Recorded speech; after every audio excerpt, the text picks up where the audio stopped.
हाथी के दो बच्चे घूमने निकले। वे अभी छोटे थे, इसलिए उनके माता पिता उन्हें अकेले घूमने से रोका करते थे। आज पहली बार वे माता पिता को मनाकर जैसे तैसे बाहर निकले थे। घूमते घूमते वे गन्ने के खेत के किनारे आ खड़े हुए।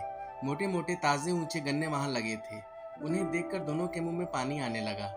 एक चल ही पड़ा गन्ना तोड़ने, दूसरा रखवाली के लिए खेत के किनारे पर खड़ा रहा। पहले ने गन्ना तोड़ने की बहुत कोशिश की, खूब जोर लगाया, पर वह उसे पूरी तरह उखाड़ नहीं पाया। दूसरे ने उससे कहा, आओ तो सही, जरा तुम भी सहायता करो। मिलजुल कर करने से शायद काम हो जाए। संगठन में शक्ति होती है। दूसरे के सूंड लगाते ही गन्ना जड़ से उखड़ गया। गन्ने को अपनी सूंड में पकड़कर जीत भाव से झूमते दोनों खेत से बाहर निकल आए। अब आई गन्ने के बंटवारे की बात। पहला सोचने लगा, सारी कोशिश तो मैंने की है, मैंने इसे झकझोर कर कमजोर बना दिया था। इसने तो बस जरा सी सूंड लगाई, इसलिए इसका अधिकार कम ही बनता है। यही बात उसने दूसरे साथी को भी कह दी। इस बात पर वह बिगड़ कर खड़ा हो गया। गुस्से में भर कर बोला, तुमने कम तो मेहनत मैंने की है, 1 इंच भी गन्ना नहीं दूंगा। दोनों बहुत देर तक इसी बात पर झगड़ते रहे, पर वे आपस में कोई भी निर्णय नहीं कर पाए। सहसा पहले की निगाह झाड़ियों के किनारे बैठे एक वृद्ध भालू पर गई।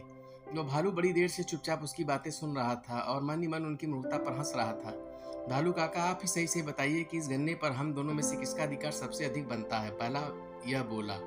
भालू अपनी गर्दन हिलाकर और कुछ गंभीर बनकर बोला, बच्चों, बात ऐसी है कि मैं वनराज के यहाँ वर्षों न्यायाधीश रहा हूँ।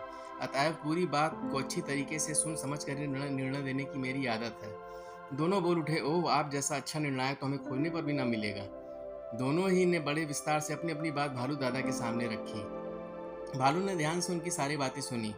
इतने बड़े गन्ने में से पहले को ऊपर के पत्तों के साथ 2 पोरी तोड़कर दे दी, दूसरे को गन्ने के नीचे की जड़ के साथ 2 पोरी तोड़कर पकड़ाई। बाकी बचा शेष हिस्सा मैंने मेरी फीस का होता है, भालू ने कहा और उसे लेकर चलता बना। रास्ते में भालू सोच रहा था, बुढ़ापे के लिए अच्छी लाठी मिली। दोनों हाथी एक दूसरे का मुंह ताकते रह गए। अब दोनों ही बैठकर रोने लगे। पहली पहली कमाई और वह भी कोई यूं ही हड़प कर ले जाए तो सचमुच दुखी होने की ही बात थी। उधर से निकला एक वृद्ध हाथी। रोते देखकर उसने कारण पूछा। दोनों ने सिसकते हुए सारी कथा सुना दी। वृद्ध हाथी ने उन्हें समझाया, बच्चों, अपनी चीज सदैव मिल बांट कर खाओ, इसे अधिक मिलती है, मुझे कम। ऐसी छोटी बात कभी मन में ना लाओ। सोचो कि रत्ती भर इधर ज्यादा गई या इधर उधर, इसमें क्या अंतर पड़ता है? यह तो बस मन को समझाने भर की बात होती है। खाने पीने की चीजों पर ऐसी जरा जरा सी बातों पर झगड़ना निचता ही नहीं, मूर्खता भी है। तुम्हें मूर्ख समझकर भालू सारा हिस्सा हड़प बैठा। हाथी के दोनों बच्चों को अपनी गलती का एहसास हो रहा था। दादाजी, अब हम कभी ऐसा नहीं करेंगे, उन्होंने अपने अपने आंसू पोंछ कर कहा। तभी तो तुम अच्छे बनोगे, बुढ़ा हाथी दोनों की ही पीठ थपथपा कर कहने लगा।